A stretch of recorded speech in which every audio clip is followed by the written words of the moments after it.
All right. Hello, everyone, and welcome. We've got a few introductions going on in the chat, which is great. People are calling in from a lot of different places. My name is Eleanor Hancock. I'm the director of White Awake, and this is Roots Deeper Than Whiteness, an online course on building emotional strength and political clarity for collective liberation. I will first off hand this over to Byron, our staff and support with Zoom Tech during the series. So Byron, why don't you take it over from here? Hello, everyone. My name is Byron. I'm trying to negotiate the sunlight here. Welcome, everyone. So great you can join us. I just have a few notes about Zoom and how to use the chat, the video, audio. So this won't take too long. And if it's your first time using Zoom, I hope it's helpful. And just know that throughout the whole workshop, feel free to chat me directly if you're having any issues, and hopefully I can help. So first, regarding muting, we ask that you please stay muted during the call unless you're speaking. We have it set so that everyone comes in muted automatically. And if you're on the computer, in the lower left part of your screen, you can click a little microphone icon to unmute yourself and to mute yourself. And if you're on the phone, you would dial *6, and that will mute and unmute. Down in the lower left of your screen, if you have video enabled, you can also enable and disable your video. And we ask, if you're comfortable with it, to enable your video during breakout sessions so that everyone can see you. And those will happen twice through the 2 hours, and I'll just say a little bit more about that in a second. You can use the chat to communicate directly with me if you're having any issues, and we will keep the general chat open throughout the whole workshop. We do ask that you avoid too much kind of one-on-one conversation. That can get distracting in the large chat. And also, if you're inspired by something that's being said in the workshop and you want to share links or resources, that too can get a bit distracting if it's happening in the chat. So one great place to do that is in the Facebook group for the course. So if you're not in that already, you can join afterwards, and that can be a nice place to share resources and links and so on. And lastly, with the chat, David and Eleanor won't necessarily have the chance to be reading and monitoring the chat throughout the session, through the live session, but they do go back in between sessions and review that. So if you've asked a direct question and you're wondering if you'll get a response and you don't get one during the session, know that they'll see that afterwards.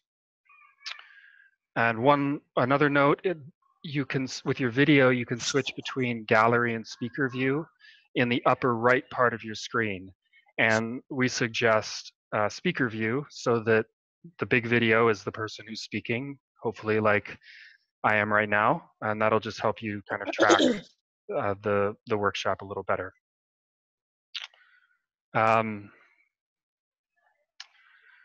So that's the bulk of it. The last note I have is just about breakout rooms. So there's going to be 2 instances over the course of the afternoon or evening, depending on where you are, where you'll be pulled into a smaller room for discussion with just a few other people. And that'll happen automatically. So you might see a dialog box, or something might happen with your video where now you're somewhere else and you're wondering what's going on. You can just relax and just go with the flow. You'll be pulled back automatically, but don't worry that anything's going wrong if you see that happening. I think that's it. So I'll just hand it back to Eleanor. And again, please feel free to chat me directly if you have any questions, and I'll do my best to help. Thank you so much, Byron. So I'm going to mute all because there's a little bit of background noise. So please do your best to keep yourself muted. We do have mute on entry, so you should start off muted, and that just helps everyone focus. So Right now, I'll just point out we have 95 people that have joined us. It's really powerful to offer these courses and have such a large cohort. And so a lot of times when we're giving you all instructions, it's not to limit anything, but to make sure we stay focused so that everyone can kind of experience a good solid container. So with that, I am going to lead us in a short grounding practice. So I invite you to bring your attention to your body in like real time, in physical space where you are. You can notice, bring your attention to the uh, palms of your hands, to the soles of your feet. And if you don't have hands or feet, just bring your attention to your extremities. Also, bring your attention to your spine, the center of your body. And notice your breath. Notice how, as your breath flows into your body, it's flowing into this axis that's supported by your spine.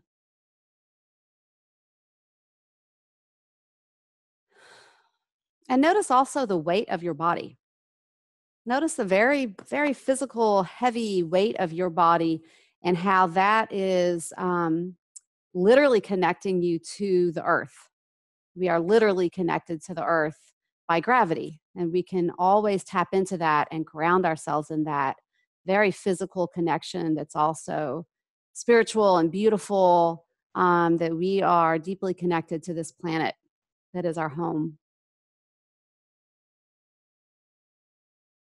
And now, while doing your best to maintain that awareness of your body, your breath, and your connection to the earth, I invite you to bring your attention up and out to the virtual space that we have entered into together.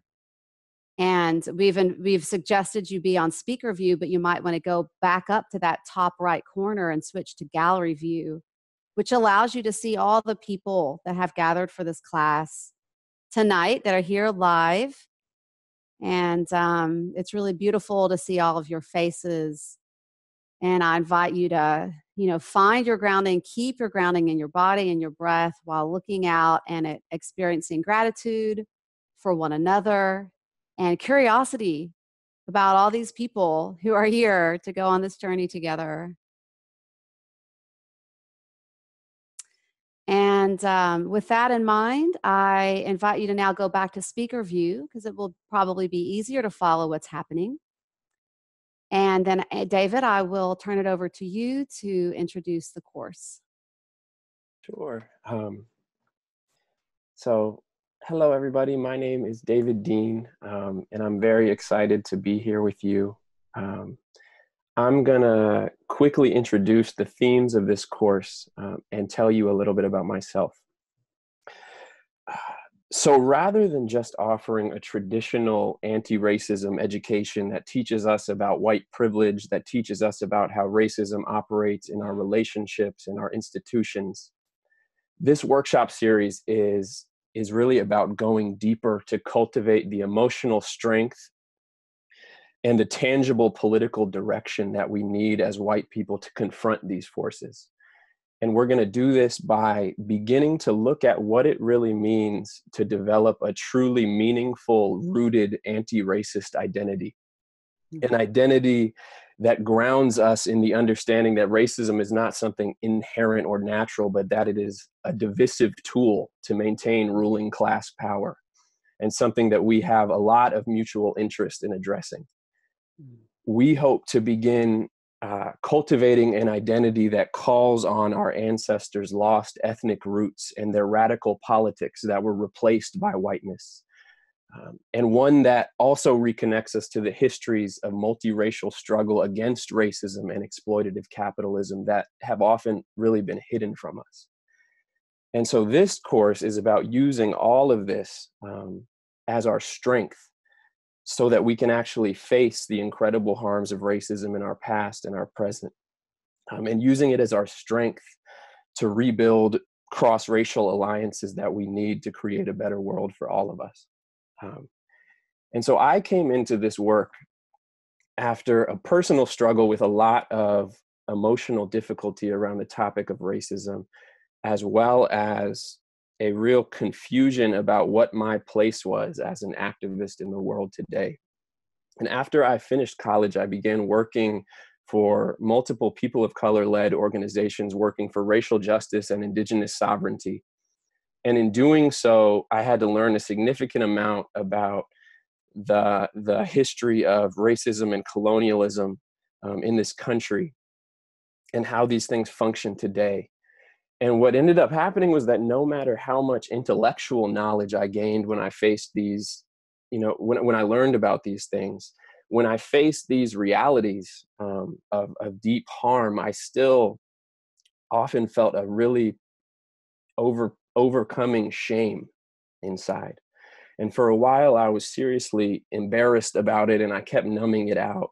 But what I resisted really persisted. And so it got to the point where I really had to do something about it in order to continue doing the work that I felt called to do. And the time, when it really began to shift was when I started coming into spaces with other white folks where I could actually share about this shame in an accepting environment of collective vulnerability, where others were doing the same. And that really allowed it to start to move through so I could be more present with this stuff. And what also began to shift this was realizing that this racial harm that I was seeing in the communities where I worked was not representative, again, of some natural deficiency within me, but was something that was created historically to uphold a system that ultimately hurts all of us.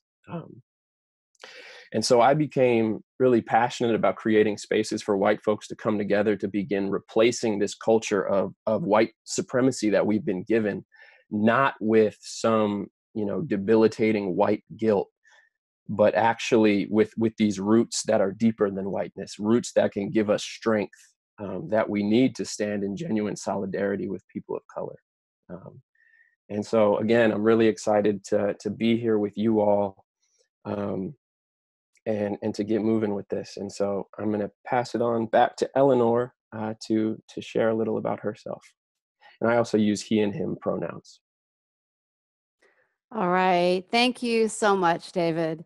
Yeah. Yeah, it was actually really great listening to you talk us through that, even though I've heard it. So I am just going to talk a little bit about the work I do with White Awake. So I am the director of White Awake, and it's an online platform and a nonprofit organization that's almost 7 years old. And we bring spiritual contemplative practice to anti-racism materials specifically designed for white people. And the general approach that David outlined for this class is the approach that we take as an organization. And I really consider it a great honor that I'm able to do this work full time. The project has grown up under my leadership. This is my baby, and I've directed it all these years. But it's with an amazing team of people who contribute to it in a variety of capacities: board members, advisory council members, and volunteer and paid staff. Folks like Byron, who is actually our first regular staff, who supports with fundraising and a lot of organizational management. And then folks like David, people who come in and help design and facilitate curriculum and or contribute directly to the site with articles or interviews. The work that I do has grown out of my own experience for about 20 years now as an activist, academic, artist, and educator within the larger landscape of social change. I'm also the mother of a child of African heritage.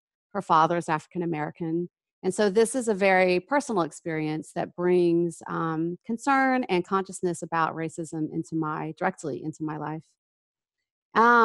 Building White Awake from a small website to an organization that has national and even some international significance. We have some audience in Canada and even as far away as Australia, although we are US based, and this is our focus.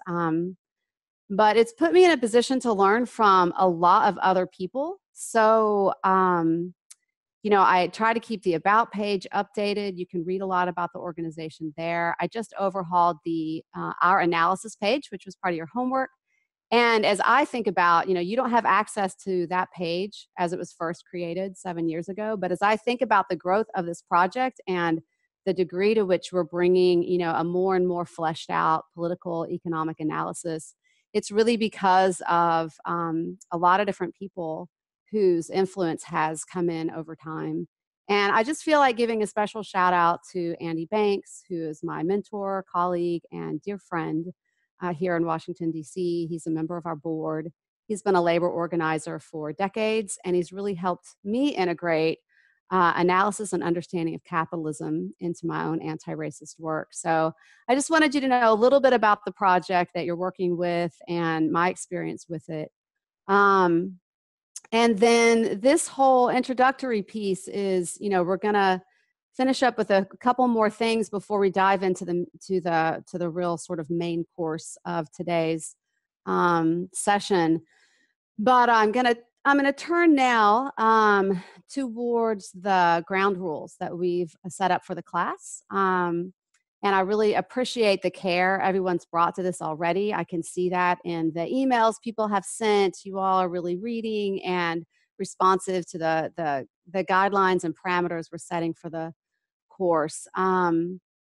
And so I think that it's helpful to review those in real time with one another and make sure we're just all on the same page. So you'll bear with me for a few minutes as I repeat some of what you have looked at.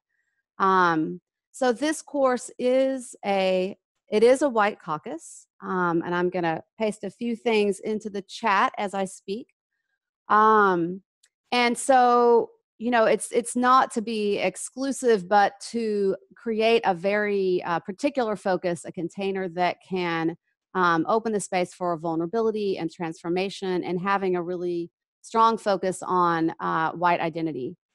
And racial caucusing is a well-established practice in the field of anti-racism, and it has really grown out of repeated requests by people of color that white people take responsibility for educating ourselves about racism and engaging in the work of educating our communities.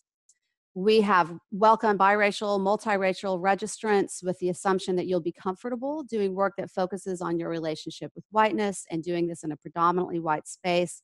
And we've invited you all to contact us to make sure the class is a good fit for you. That invitation is open to reach out and communicate with us at any time during the course. We are supported in holding this caucus by 3 of our advisory council members of color. And we're very thankful that they've publicly endorsed this class and that they have made themselves available to us in case there's need for direct support as the course is going on.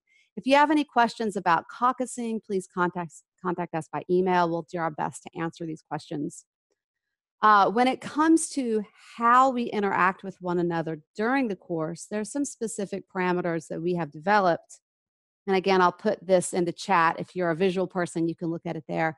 That we have found over time is that these are just really helpful parameters to keep us doing work that's going to maximize reflection and vulnerability and transformation.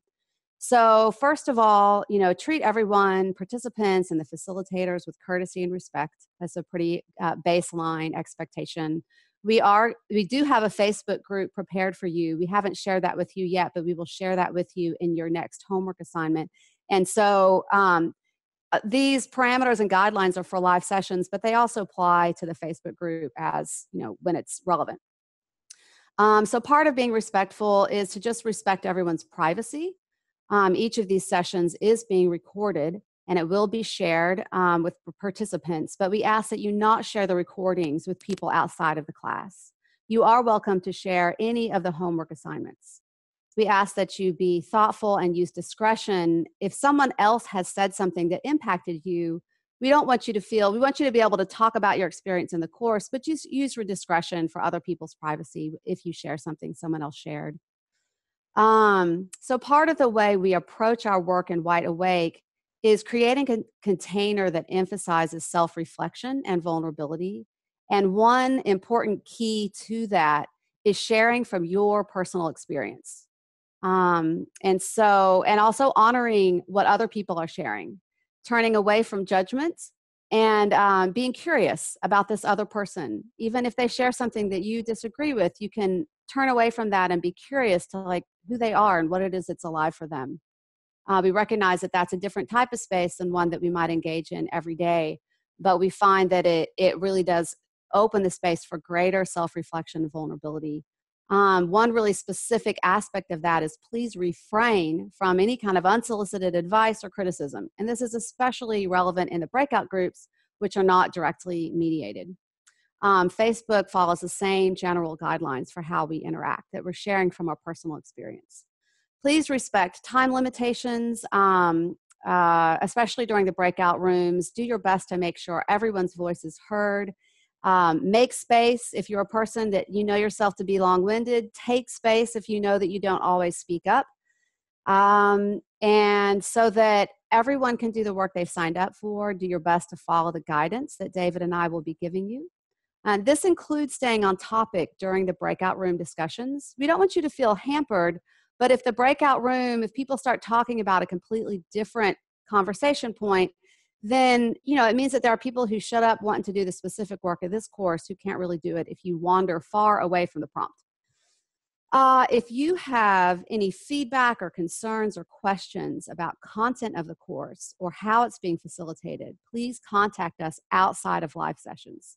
And again, this ensures that we can stay focused, that the entire group, including people who are watching the recordings of this course, can stay focused on the content of the course. The course is offered to people who are registered only. You do not need to pay any money to register, but we do need you to sign up if you're participating. Please do not share your login with someone who's not registered. And we take this ground rule very seriously because it's part of what allows us to hold a solid container for something that is inherently unstable, which is connecting with a large group of people over a large space. People are calling in from a lot of different places online. So we recognize some of you all are attending with a group or with a friend, and you're going to log in with one person's login, and that's perfectly fine. So thank you for allowing me to share those with you. And we are going to turn to the last piece of our introduction, which is really special to me, is that one of our advisory council members is joining us to say a few words. Her name is Betty Burks. She has been an educator and activist for 5 decades. She has worked as a Montessori teacher for children, a peace educator with the United Nations, and she's an educational consultant. And her activism has been expressed internationally and nationally. And Betty has been a very active support for White Awake for several years now. And so I invited Betty to come on because it can be meaningful for us to have a person of color who cares about what we're doing and can say some words of blessing as we begin. So Betty, this is where you can unmute and start your video, and hopefully everybody's on speaker mode so that you can see her as she speaks. Hello, everybody. Hi. Well, I'm sitting in a pause of tremendous honor and respect for the work that you are about to step into. And I also am very aware that most of you on this course have stepped into these waters before. It's not a brand new trip. And I'm also imagining there are people on this course who I know, but I don't know that they're on this course. So I'll bow to them as well. I'm honored because I met Wide Awake through Eleanor a few years ago, and I was so delighted and excited and relieved to know that this work existed, because I've been doing community building work. My heart is really about beloved community. It's really what I believe in and what inspires me to do my activism, because I know that we can't do it alone. We need each other to do this work, whether it's each other with different races or genders or classes or even values, that it takes the whole community to shift the paradigm. So having Eleanor come up from DC to Cambridge, Massachusetts, which is where I live, to help us think about how to create affinity groups in our community center, our Insight Meditation Center, to create spaces that white people could actually talk to each other, that allowed them to create enough space and enough security around their own vulnerability to be in conversation and in spaces that were multiracial. Because as you know, people of color have done this all their lives in order to survive in this country, but white people haven't had to do that. So it's exciting, and it's a sign of great hope that this space has opened up in our country right now for these kinds of online classes to happen, and conversations in our communities to begin to happen around whiteness without the stigma of guilt and shame, because we live in a world that we're not totally responsible for its creation, but we are responsible for the future, and how we relate in this moment will be how our future will evolve. So it's really thrilling to know that this work is happening, because I know it will make a difference in the future, and be a part of what creates the future that we all want to be a part of. This notion of roots deeper than whiteness, how thrilling is that, to be committed to investigating roots of our very being, that are deeper than our identity, the identity that we've been assigned. How liberating that the possibility of that is. And I'm a part of that. I'm interested in roots deeper than Blackness, or roots deeper than what gender I identify with. I'm, as a committed meditation practitioner, my work is my practice. And this is a practice, right? I mean, what you are stepping into is a sacred practice. It's as sacred as anything I can imagine, because it is about relationships and about shifting the harm of relationships, being in that practice, that commitment. Sacred, it's a sacred moment. We're in a virtual space, and we're also in a sacred space. That's how I'm understanding this investigation that you're a part of. And finally, I want to just say, kind of underline what Bryan Stevenson says over and over again, that in order for change to happen, 3 things are necessary, he says. One is our willingness to be proximate, right? Our willingness to be with each other in relational and in intimacy. Our willingness to put ourselves in places that are proximately with those that we want to really be in community with. And then he says, we also have to be willing to be uncomfortable. And this course that you're on now with people that are identifying as white is creating a space that you can be comfortable in, to be vulnerable in, and comfortable enough to be uncomfortable. You know what I mean? To comfortable enough to stay in the discomfort. It's fabulous. It's such a gift. And finally, he says, we mustn't stop hoping. And so I want to leave you with that message from Bryan Stevenson, that we need to be proximate. We need to be willing to be uncomfortable, and we need to stay hopeful. And that's what the existence of Wide Awake is for me.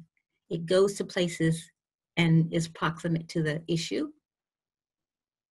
And Eleanor is not afraid of uncomfortable conversations.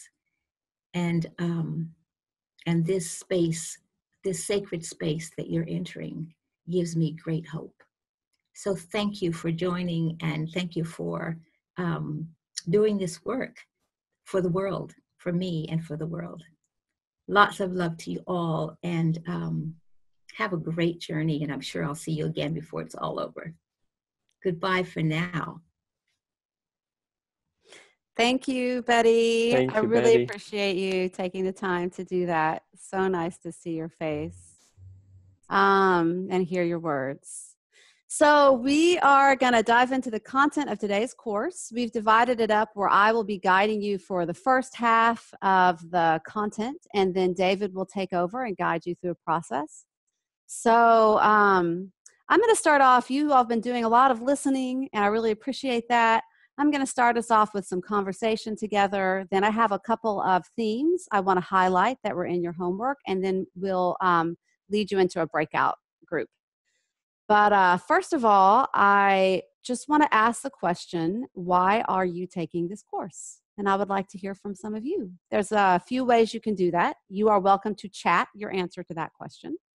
You are also welcome to unmute yourself and speak directly into the main session. Those of you who have called in on the phone, you are muted via Zoom, not just your phone. And to unmute yourself, you press *6. Everyone else, you just go down to that bottom left corner and unmute yourself there. So the floor is open. We have 2 or 3 minutes, and I'd love to hear from several people.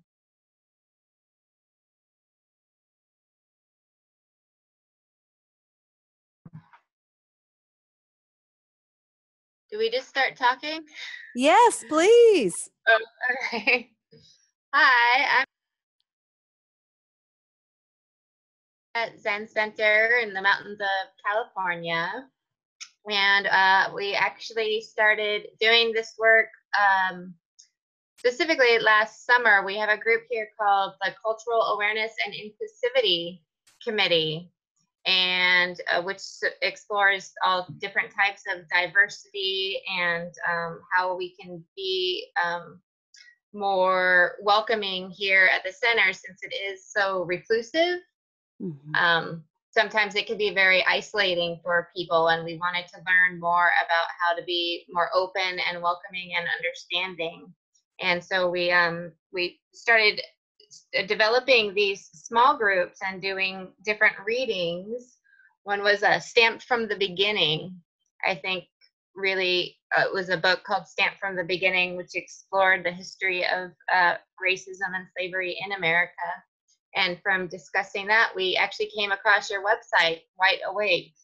And we printed out a lot of your different articles, and we would discuss them. And then we started a small group of white awareness, and it grew into a bigger group over time with lots of interest. And so now we're just here, and we want to learn how to be better leaders and better understanding, and how to kind of I guess translate to this to people who might be more unfamiliar, and how to be more welcoming. Yeah, thank you. I'm gonna invite someone else to step in, and I probably should have asked. It was lovely to hear you all's journey, and it's also will be nice to hear some really brief statements so we can hear from several people. And we've got a few things going on in the chat here too, if you all would like to read what some of your colleagues are writing. But thank you from the Zen Center, folks from the Zen Center in California. That's really great to have you all in person here. We have, yes. Hi, my name is K-Star, and this is Dancing Rabbit Eco Village, and we just want to say hey to everybody. We're doing this in a big group right now, and just thank you for this work, and we're really happy to be here. Yay, cool. It's so nice to see people gather together. That's so exciting to me. Yeah, it looks like you don't need to raise your hands. We're just we let it be a free-for-all for a moment, and then we just wrap it up. So it looks like Anna Hutchings might have something she wanted to say. Anna, you're welcome to simply unmute yourself. Hi, sorry, I'm a slow typer. I was just talking about how I'm currently on a journey to explore and reconnect with my Swabian German and Swedish heritage as a tool for decolonization. I've been really deeply impacted by Lila June's work, so that's her essay, which is on your website, actually changed my life. So that's anyway. Thank you. Yeah, it was really amazing to be able to host her last month for a training that she did. So thank you. We could hear from 1 or 2 other people. And there's all kinds of great stuff in the chat. We will share the chat with you all. And I would invite you all to go back and read the chat because it moves faster than what anyone can really keep up with during the live session. And so you'll learn a lot about one another. And I'm looking forward to learning a lot about you and your reasons for joining when I get a chance to read the chat when we're done. But if one more person would like to share live, we welcome that. Hello. Hi. Hi, my name, can you see me? Yes. Hear me? Yes. Hi. Yes. I call from Europe, and I met Star Oak in 2016 while Standing Rock was happening.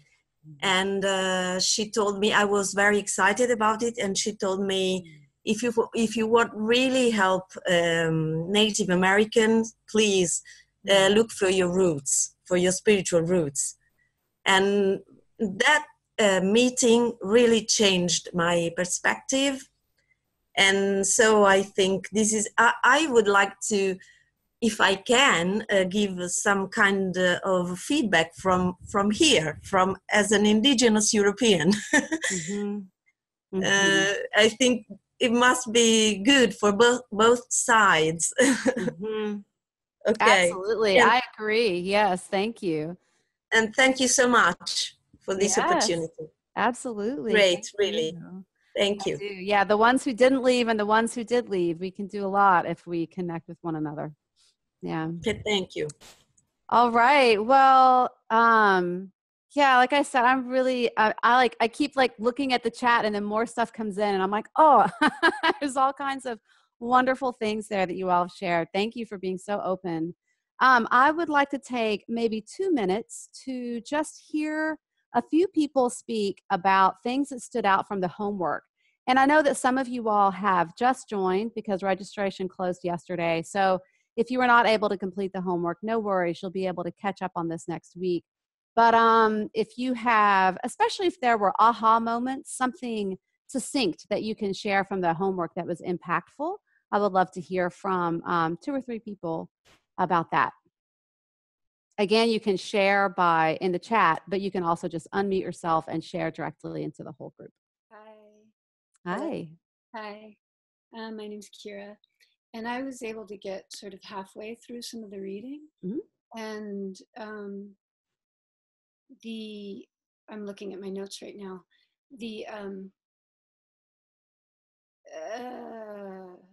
Something that I learned about Standing Rock and the politics about the land.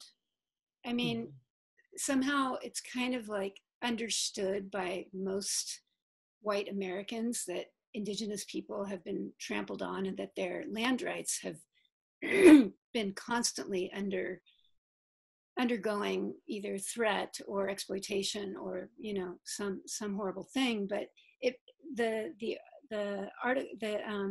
think it was the woman who spoke her speech. How Standing Rock made the military occupation of Native nations visible.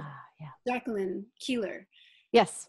Yeah. So she mentioned a lot of things that I didn't realize. Oh, the heavily militarized response at Standing Rock was directly tied to the threat to the sovereignty of the United States posed by a tribe asserting its treaty rights to land wrongfully taken and occupied by the United States. It's like the way that she broke that down really made it clear to me what violations are happening.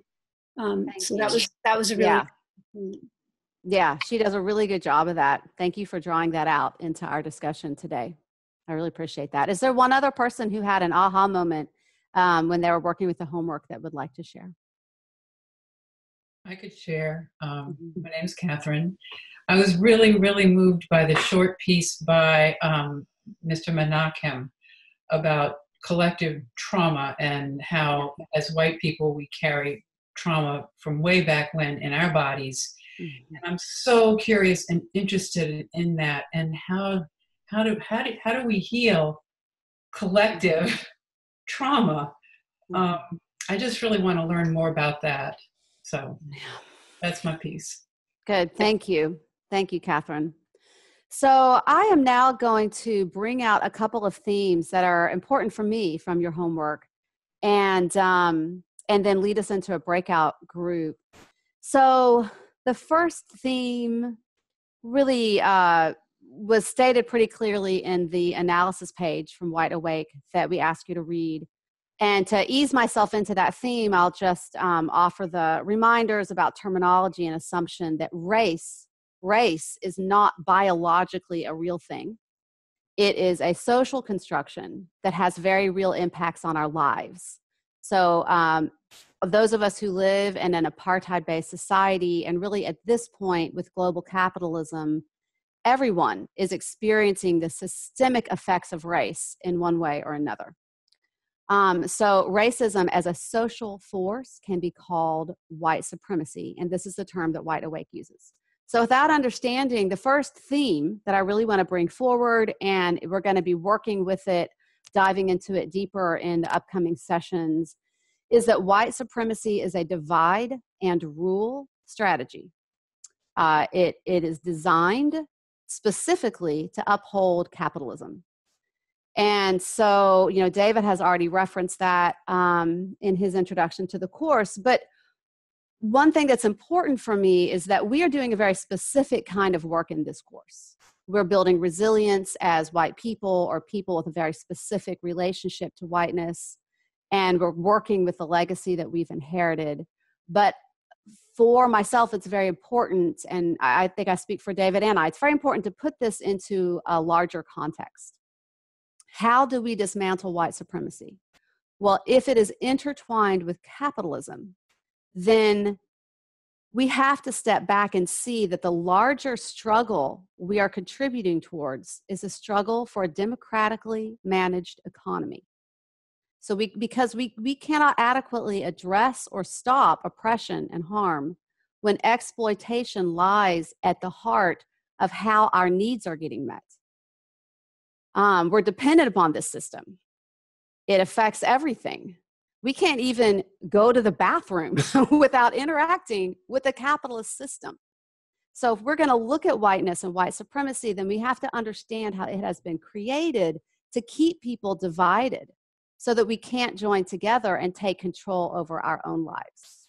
If we have control over our own lives, if we are democratically managing the resources that we all rely upon, then we have the choice collectively to correct historical harms and to stop, and to stop the harm that's currently going on. As a matter of fact, a lot of that harm will automatically stop because a lot of the state repression that we see and police violence and the prison, state is that it is tied into capitalism as well. It's tied into the fact that we don't really have control over our own lives collectively.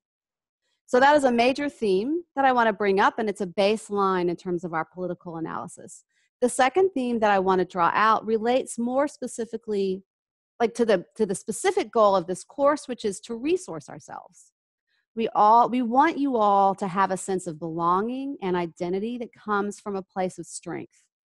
The system that we are confronting is very powerful. We're not going to be able to adequately address it or change it without strength. We can't come from a place of guilt or shame. We can't come from weakness.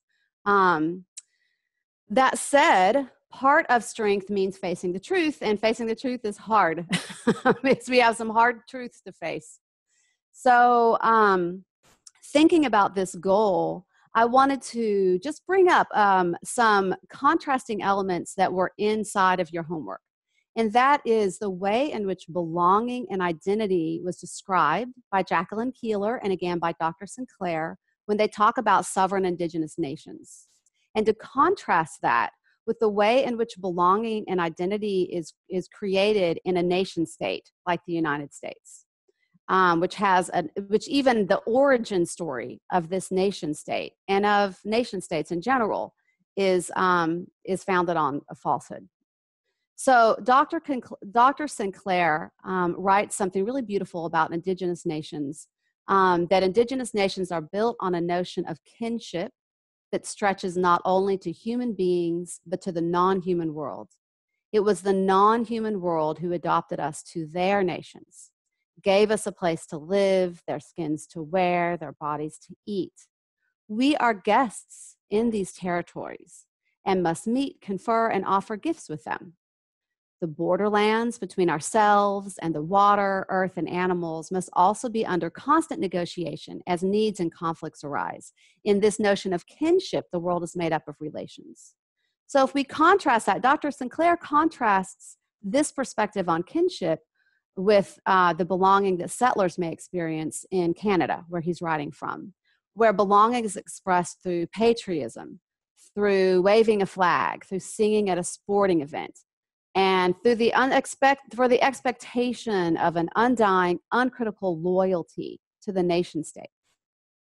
In the article, What is White Supremacy? We also see this difference between the myth of the United States as a nation founded by people who were fighting for freedom and establishing a democracy, with the reality that the United States was built on human trafficking, genocide, and imperialism.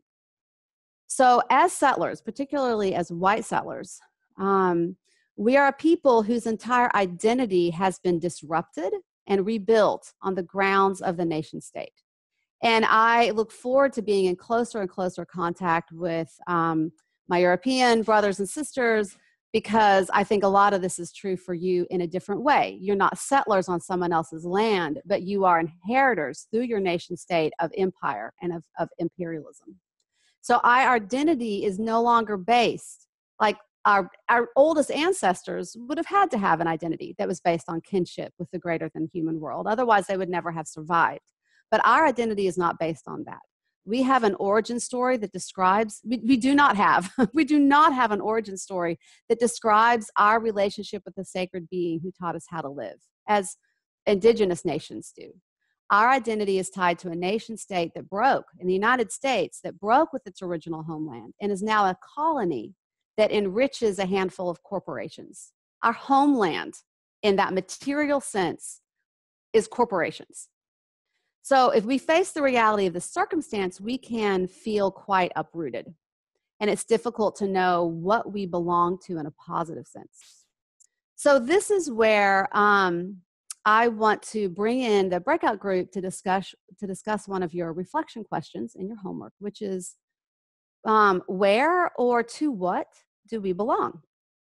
And this is a nuanced question. It can bring up a lot of things, including a feeling that you don't belong, a feeling of grief, a feeling of loss. But I would like to also, that is one very important place in terms of reflecting on this question. But I also want to remind everyone that we're not destitute of legitimate belonging, even as it's difficult to live with integrity as a settler who inherits such a foul legacy. And so the last thing I want to leave you with is a few ways that I might answer this question, how I have come to ground my sense of belonging and identity in things that I identify with as positive. For myself, I have come to identify as a pagan. I have a pagan practice. And when the way that I work with mainstream consumer holidays like Halloween, Christmas, and Easter is I know that they are based on much older celebrations of the seasons. And I have a sense of belonging here. And I have a choice as to how I relate to these holidays. And I can use them as times to relate to the seasons. I also experienced belonging in the music that I grew up with. I grew up in West Texas in a very strong, multi-generational Christian church. There are things about that experience that I don't choose to continue in my daily life. But I am right now in my life reconnecting with music, with hymns, with gospel tunes, with singing 4-part harmony, with country music even, especially older forms. And I draw strength from these cultural traditions because there's a beauty of human expression that can be found there, and there is a belonging for me there. Another place where I experience belonging and strength is in the long line of resistance to exploitation that exists among European people and among people who have been classified as white. There is a long line of people who've resisted our exploitation and the exploitation of others. And so as I continue to further this path, I also experience belonging to these people as well.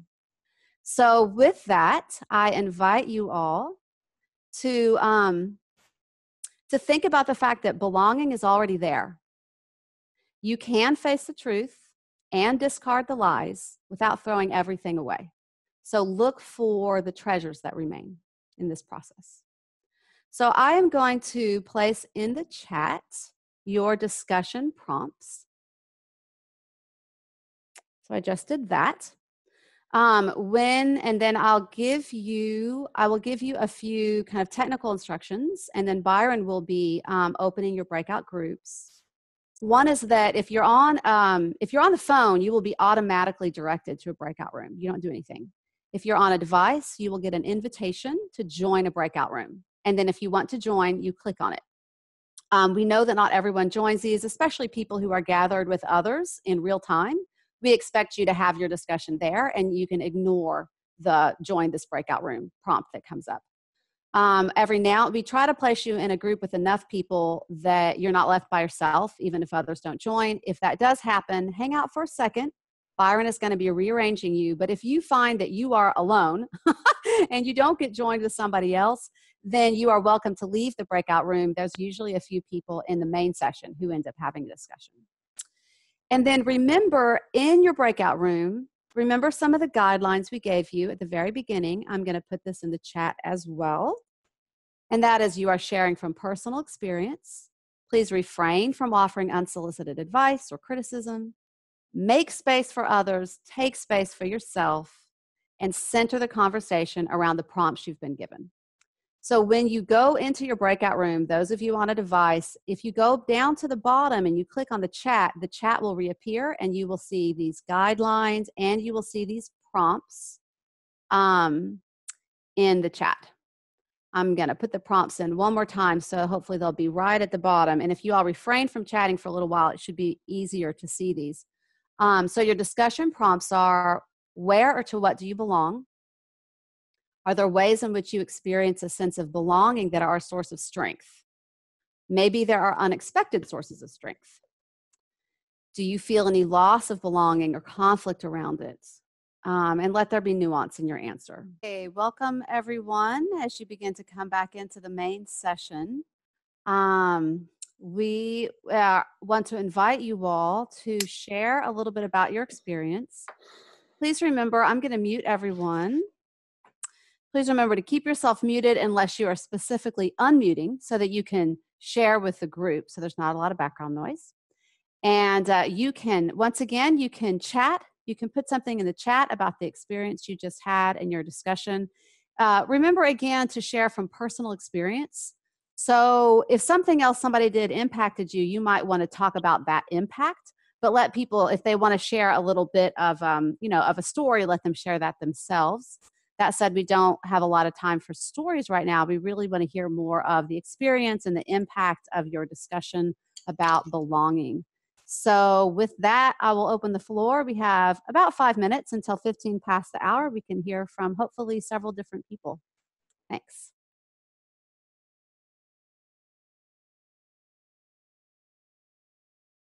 And again, if you're on the phone, you push *6 to unmute yourselves. You all are welcome to speak into the main group, anyone. And you're also welcome to share in the chat, as you did earlier, about your experience discussing belonging in your breakout room.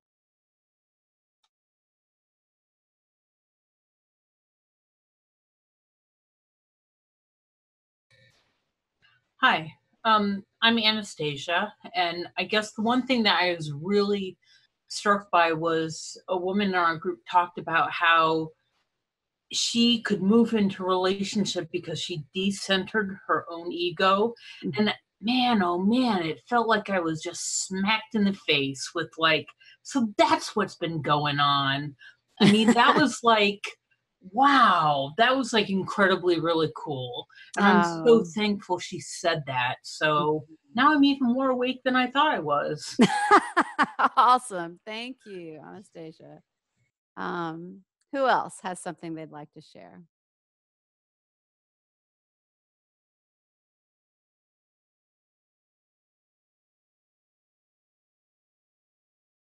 One person in the group wrote, there was a shared experience expressed of struggling to belong. Roberta, if there's anything else you'd like to say about that, you're welcome to unmute yourself. Someone else noted that they enjoyed connecting with other people in the course, and it was surprising how much they had in common. I'm not sure if this is coming through. Yes, Jesse. Great. Yeah.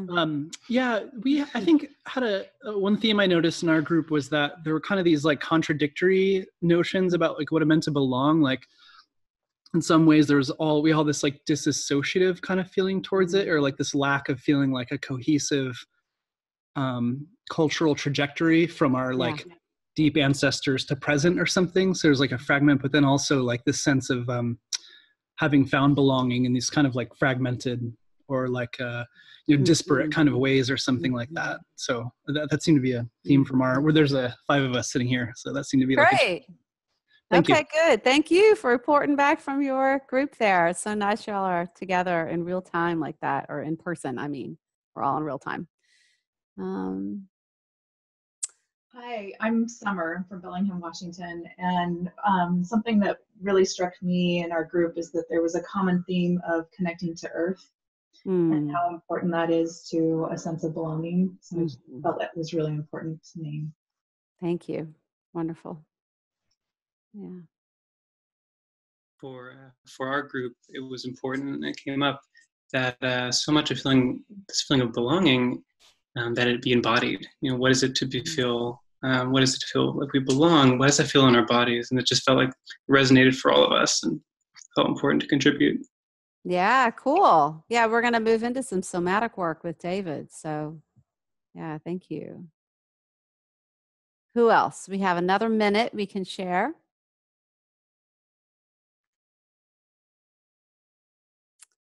Hi. Yes. We had a lot of different things in this family group that we have here, but I just wanted to share that I had a really sort of interesting experience where I talked about how I felt like I didn't belong my whole life to my own family and my ancestors. And my husband just shared that he felt that he's belonged his whole life to his sort of American Jewish immigrant family. And what a different experience that's been for the two of us. Yeah. Thank you.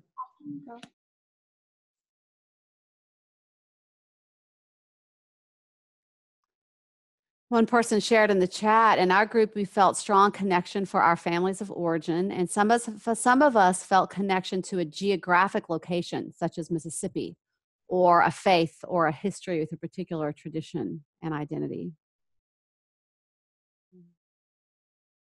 Yeah, we have, well, no, actually it looks like we're good. If someone has a burning desire to share something and you're getting cut off, you can jump on, but otherwise I will turn this over to David. Going once, going twice. All right. Thank you, David. Yeah. So thanks, Eleanor. I was just actually texting Eleanor earlier at the end of her presentation saying how awesome I thought some of that framing around belonging was. So hope you all appreciated it as much as I did, because I think that gets to the root of some of this. So I'm going to lead the next big chunk of this session, and we're going to dig into the topic of emotions. And one of the ways that, this history we're talking about of white supremacy can manifest today is through a lot of emotional difficulty that we can experience as white people around the topic of racism. And I've actually found oftentimes that typical anti-racism education can actually leave us with the feeling that we need to numb out or be embarrassed by a lot of these stress responses to the topic of racism that so many people feel. And I feel like this, that reality, along with what is often a kind of punitive, accusatory culture that is present to varying degrees in many of our social justice spaces, often make these difficult emotions even more debilitating and ultimately kind of prevent us from engaging in activism in a fully integrated way. And so one main purpose of this course is to offer real tools to address the shame, to address the confusion, to address the frustration, to address the defensiveness, and all of that, so that we can actually face the reality of racism and white supremacy with a sense of deep rootedness and an open heart. And so a first step of beginning this process is to really identify what our emotional experiences have been, and to get vulnerable with one another about them. So actually, in just a minute, you're going to break out into another small group and talk about a time when you experienced a lot of emotional difficulty about the topic of racism. But first, I'm going to share a story of mine with you as an example of this, about a time when I really struggled with that. And so for about 5 summers, I was brought into a community organization on the Crow Reservation, or the Apsaluga Nation of Southeast Montana, run by Indigenous elders. And under their guidance, my job was to coordinate this youth activism program that actually combined basketball, which was really popular in that community, with a social justice-centered education that spoke to the deeper needs and the forms of injustice that took place in our students' lives. And so that was my job for 5 summers, and I really pushed myself to try to gain more skills as an educator. And so I took a graduate school course, in basically like a social justice-centered education paradigm that was very focused on anti-oppression, and touched on race and class and gender and colonialism and white supremacy, and integrating that into pedagogy. And at the end of this class, what we had to do was we had to give a presentation on our teaching philosophy in the context of where we taught.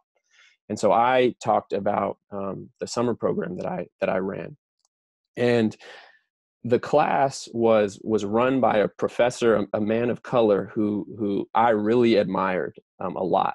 And the class was about 90% people of color. My TA was a woman of color, and so I gave this presentation, and the response I got from my professor and from my TA in front of the whole class was actually one of a lot of criticism.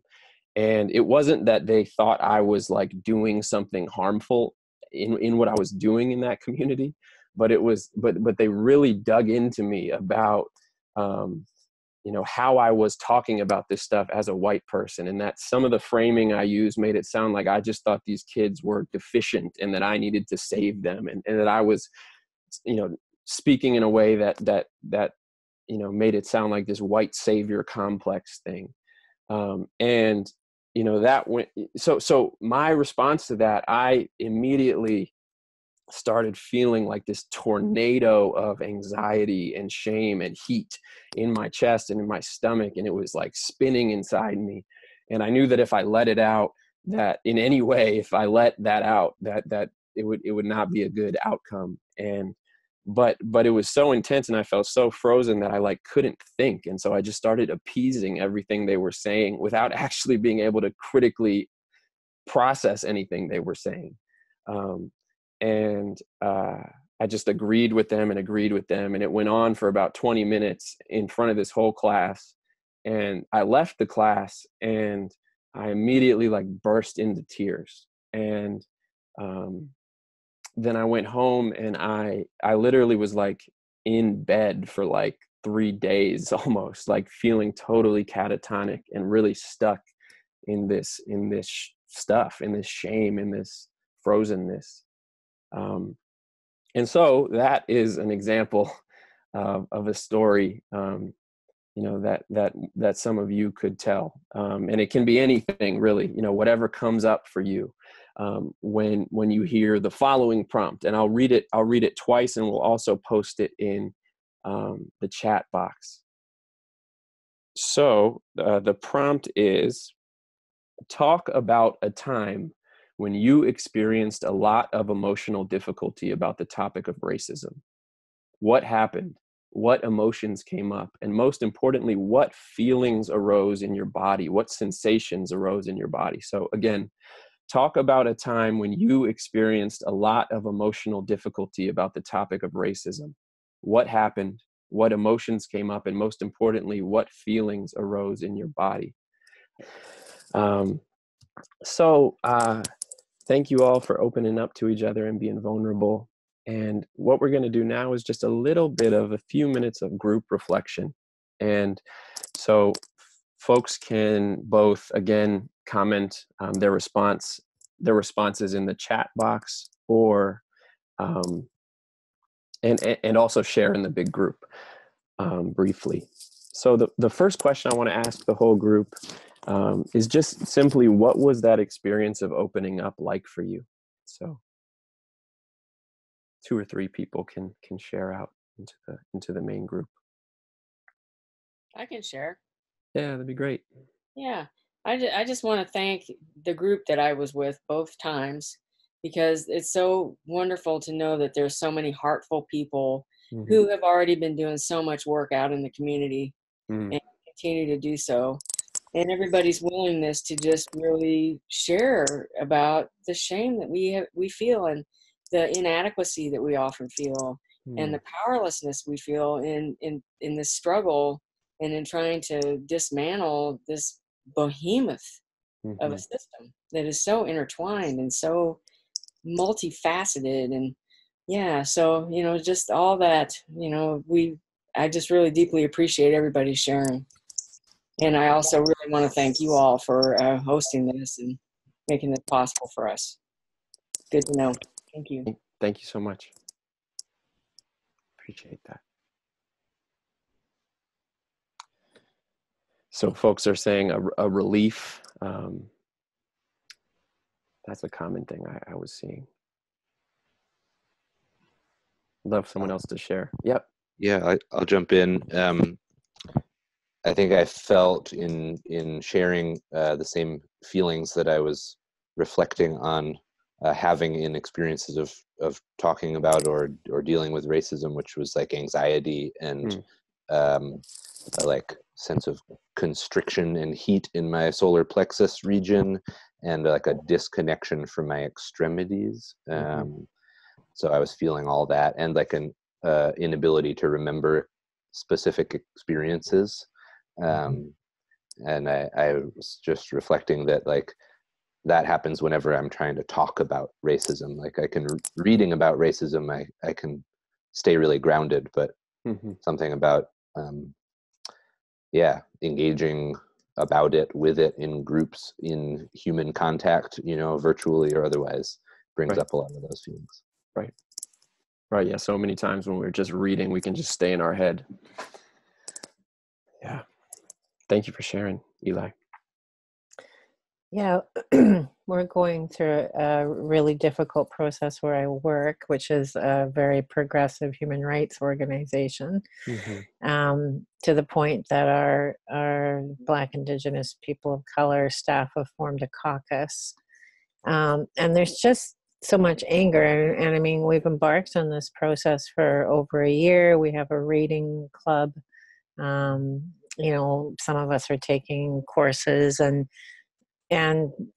the reality is that we're pretty progressive, but there's this anger that's going on that doesn't seem to have a particular direction, right? So there's no, I'm angry because you said this, or, you know, did you know when you did this thing, it felt like this. There's none of that. There's just this accusation, constant accusation of white supremacy and white fragility, and it's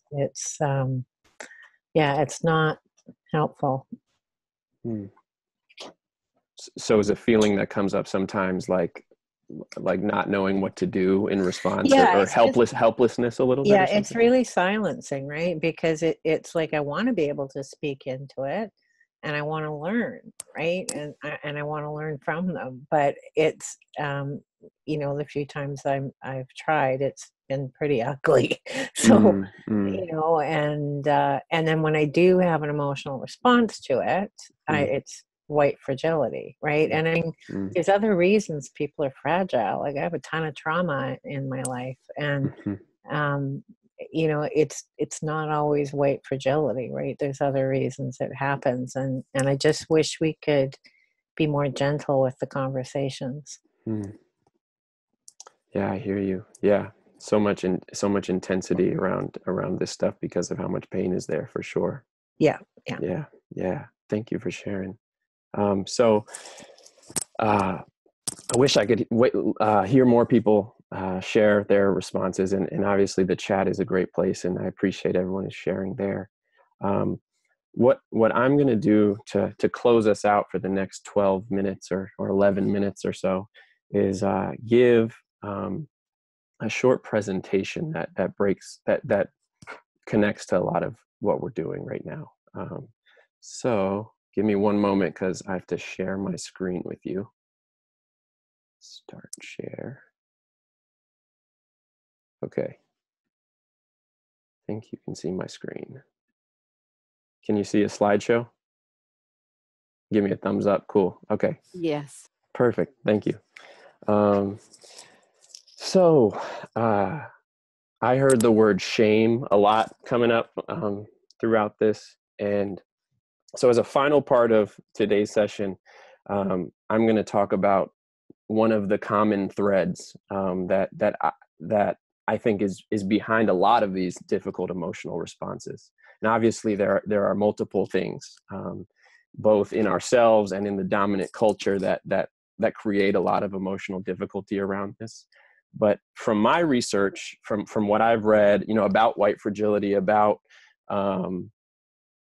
this topic of emotional difficulty around race, and from facilitating I've done with other white folks, and from my own personal experience, I found that many of these emotional responses, though not all of them, but many, are rooted in a deep feeling of shame. Let's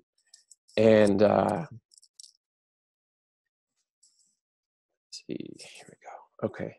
So Brene Brown, which I'm sure many of you have heard of, talks about shame as the intensely painful feeling that we are unworthy of love and belonging. And I believe that shame is you know, the single greatest barrier to learning accountability and even feeling fully human. And that when white people confront racism in society or in ourselves, that shame can manifest in a multitude of ways. You know, it can manifest in terms of fight, flight, or freeze. Ultimately, you can be like me, where you have that tornado of intensity inside you, and you don't feel like you can let it out in any way, and so you just hold it in. You can be like others, where you literally just run away from the topic of racism, just segregate ourselves from it entirely. Or, you know, like some people, we can get really defensive in the moment, or even in a more prolonged way, openly oppose efforts for racial justice because of that intensity and that shame response. And so shame, you know, is dangerous. It can become active self-loathing, or it can become violent self-aggrandizement. And so an example of that is one that I saw, you know, just down my street. I live in Berkeley, California, and about a year and a half ago, there were a number of white nationalist rallies that took place actually in Martin Luther King Jr. Park, which is right down the street. And there was one where this guy named Kyle Chapman became famous, and he became really well known literally because he was like hitting a bunch of counter protesters with a flagpole and beating them up. And a little bit before that rally, there was a talk he gave where he said, "They hit me with it over and over again, how white people are responsible for slavery, how they've got their boots on the neck of everyone else. And it was just shame, shame, shame, shame. Whites as a group have done far more for this world than any other group, and I will not be ashamed to be white, not here or ever. One Muslim steps wrong, put that son of a bee in check. in 2 seconds. That's how it has to be here. So we can see how destructive and how, you know, someone like me, a white guy, can have a response to a similar thing.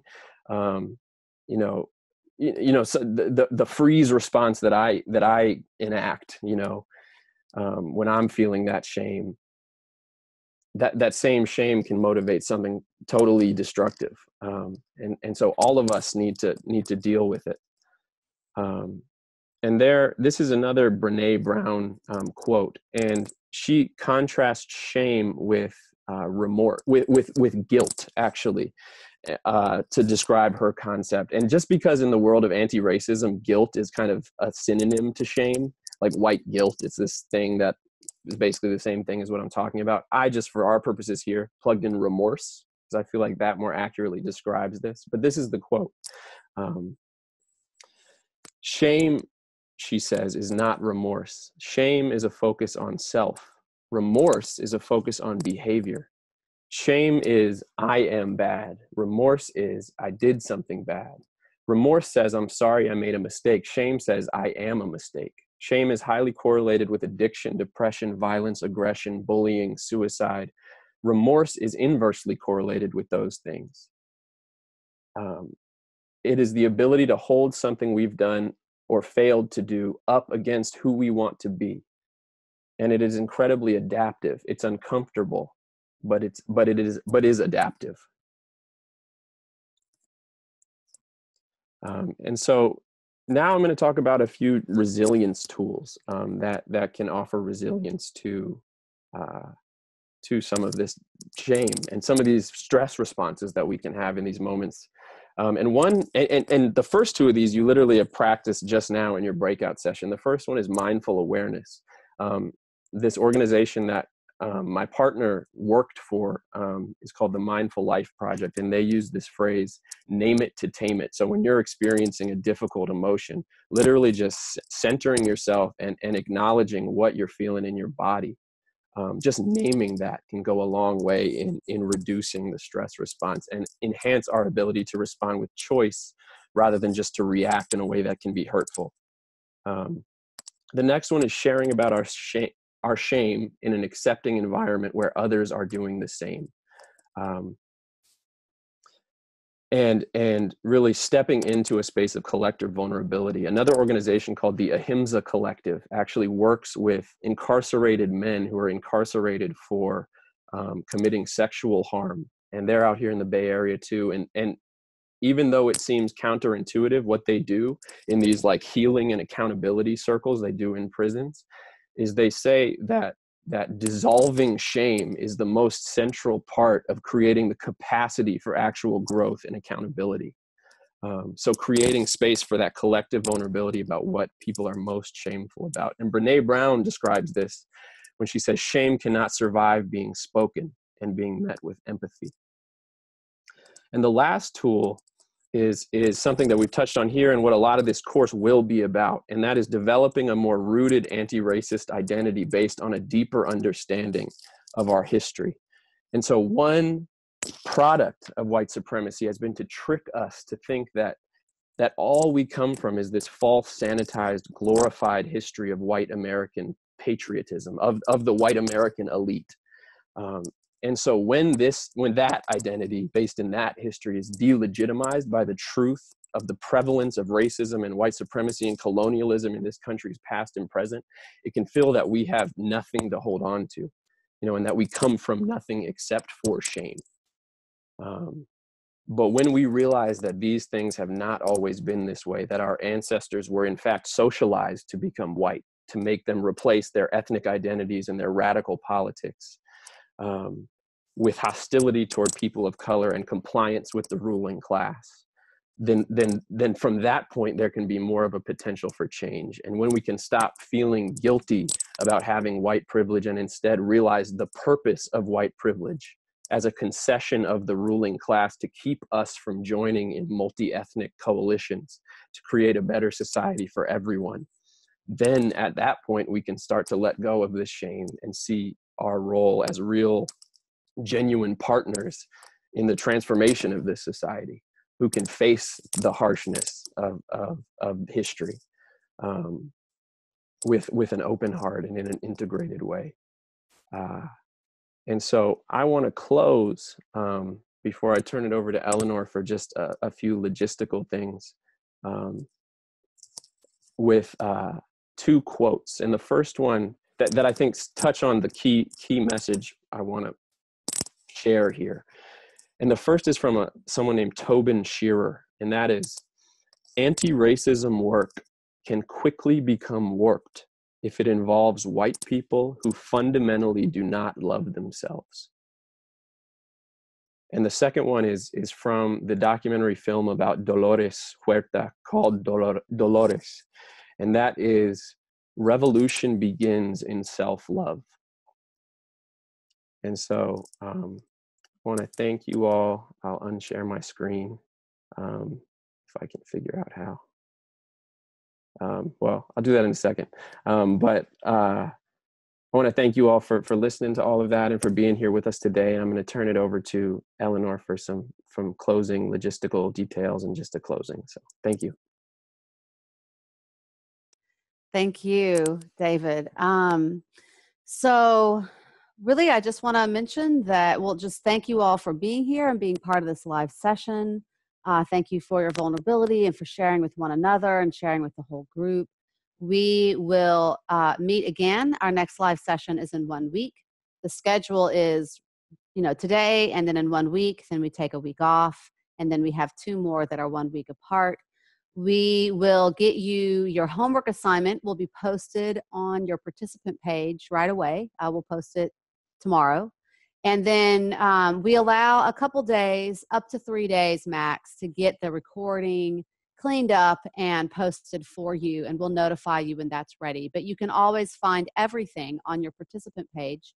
If you had technical challenges with Zoom that was just specific to you, like your device, we suggest that you contact Zoom directly, and we'll give you a note about that. And then we do have a Facebook group. And when we give you your homework, we'll invite you to start joining the Facebook group as another way to share and be in touch with one another. So thank you. Blessings on your evening. You might want to take a little time to reflect personally or with the people that you're with on what some of this last aspect of sharing and vulnerability and reflecting on shame and self-love, what that might have brought up for you. But take care of yourself, and we look forward to seeing you again soon. Thank you, everybody. Should we put it in gallery mode? Yeah, put it in gallery mode. You can unmute yourselves. This is the one time when we can all make a say bye. Background noise. Bye. Bye. Bye. Thank you all. Bye. Bye.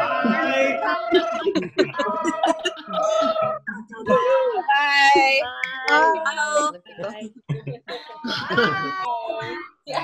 Fireworks.